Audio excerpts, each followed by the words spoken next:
Imagine this, it's June, but instead of sunshine and sandals, you're bundled up in a sweater, shivering as snow falls outside. Sounds crazy, right? Well, for folks in 1816, that was their reality. This wasn't some freak weather event. It was a whole year stuck in a winter wonderland with devastating consequences. This wasn't just any winter. This was the year without a summer. Ever heard of it? Maybe you felt the chill of a volcanic winter before, but have you ever wondered what it's really like to live through one? Because that's exactly what people faced in 1816. Food shortages, plummeting temperatures, and a world turned upside down. But what caused this bizarre weather phenomenon? Was it a cosmic prank or something more down to earth? So welcome back to Flare Chronicles, because we're about to take a deep dive into the eruption that sent the world into a frosty frenzy. We'll crack open the history books, uncover the science behind volcanic winters, and explore the social and economic fallout of this extraordinary event. So buckle up and get ready to be amazed. In this video, we'll separate fact from fiction and answer all your burning questions about the year without a summer. Let's rewind the clock and see how a single volcanic eruption reshaped the course of human history. A look at 1816's volcanic winter. Imagine a summer that never arrived.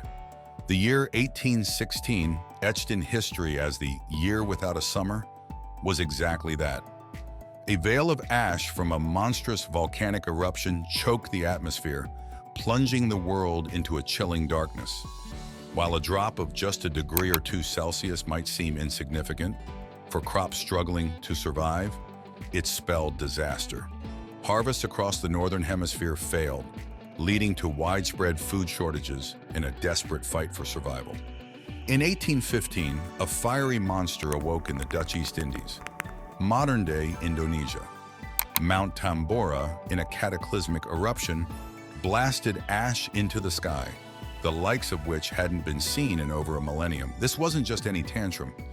It was a climate-changing event of epic proportions. The ash choked the atmosphere, blocking the sun's life-giving rays and plunging the world into a volcanic winter. As if one angry volcano wasn't enough, whispers tell of another eruption in the Philippines the year before, possibly adding fuel to the fiery chaos. The result? The infamous year without a summer, a time of shivering crops, failed harvests, and a desperate fight for survival. Volcanic eruptions and climate impact. The year without a summer was an agricultural disaster of epic proportions.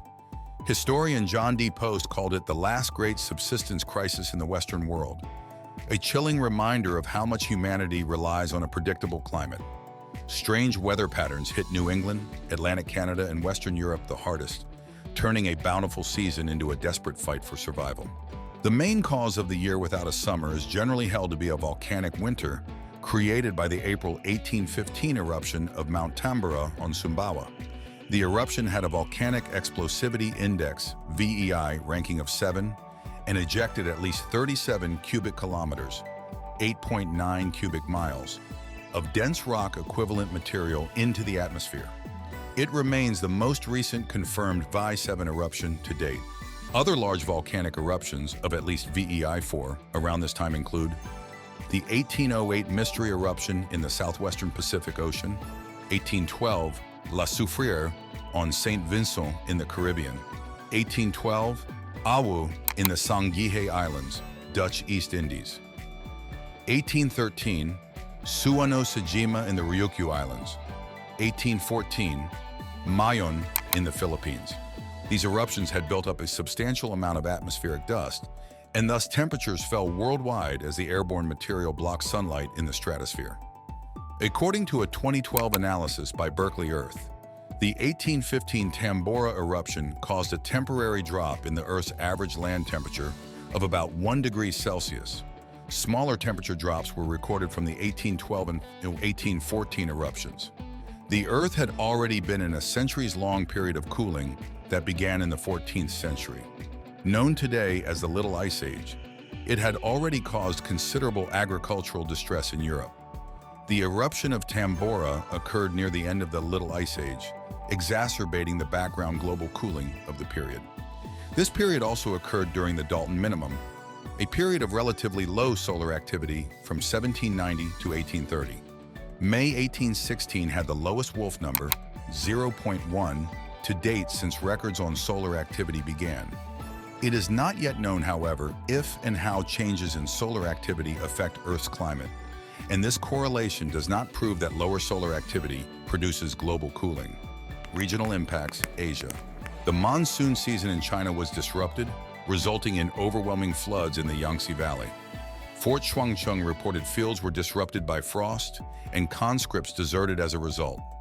Summer snowfall or otherwise mixed precipitation was reported in various locations in Jiangxi and Anhui. In Taiwan, snow was reported in Hsinchu and Miaoli, and frost was reported in Changhua. A large-scale famine in Yunnan helped reverse the fortunes of the ruling Qing dynasty. In India, the delayed summer monsoon caused late torrential rains that aggravated the spread of cholera from a region near the Ganges in Bengal to as far as Moscow. In Bengal, abnormal cold and snow were reported in the winter monsoon. In Japan, which was still cautious after the cold weather-related Great Tenmei famine of 1782-1788, cold damaged crops, but no crop failures were reported and there was no adverse effect on the population. North America.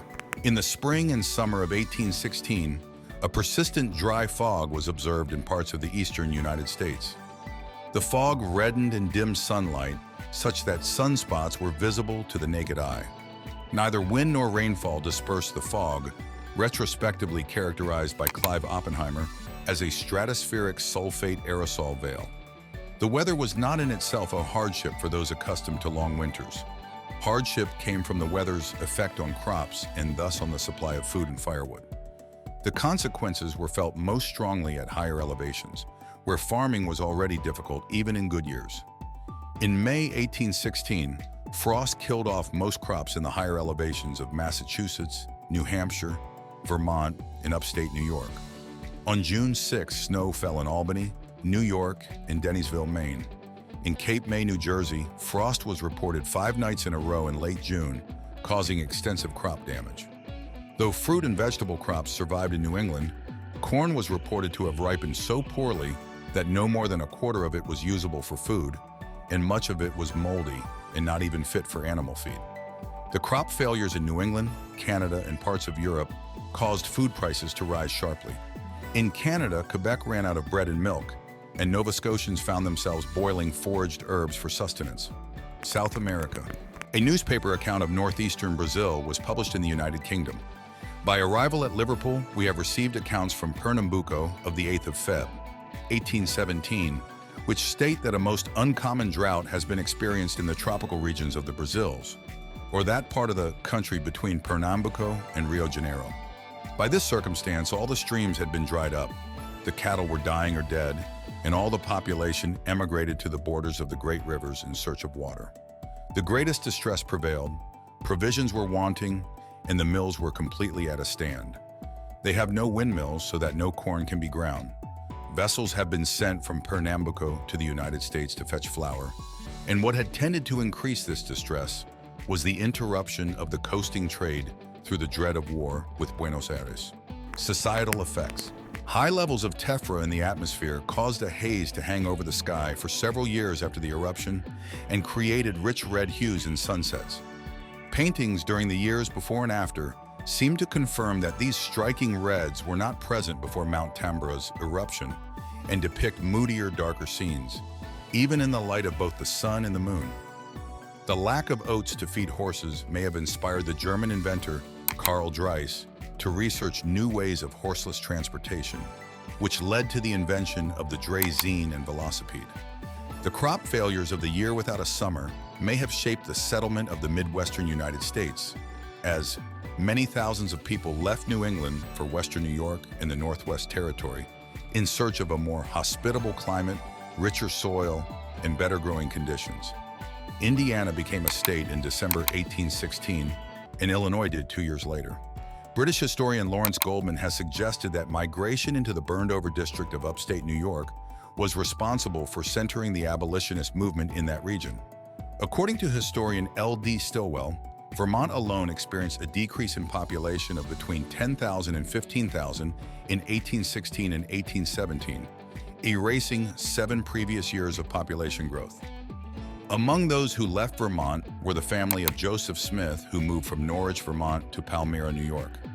This move precipitated the series of events that culminated in Smith founding the Church of Jesus Christ of Latter-day Saints. Thanks for joining us on this journey into one of history's most unexpected twists. Did you find the story of the year without a summer as fascinating as we did? How did it change your perspective on the power of nature? If you enjoyed exploring this icy chapter of history, make sure to give us a thumbs up, subscribe, and ring that bell icon so you never miss an update. We want to hear your thoughts and any topics you're curious about. Drop them in the comments below. Stay curious, keep exploring, and we'll see you in the next video.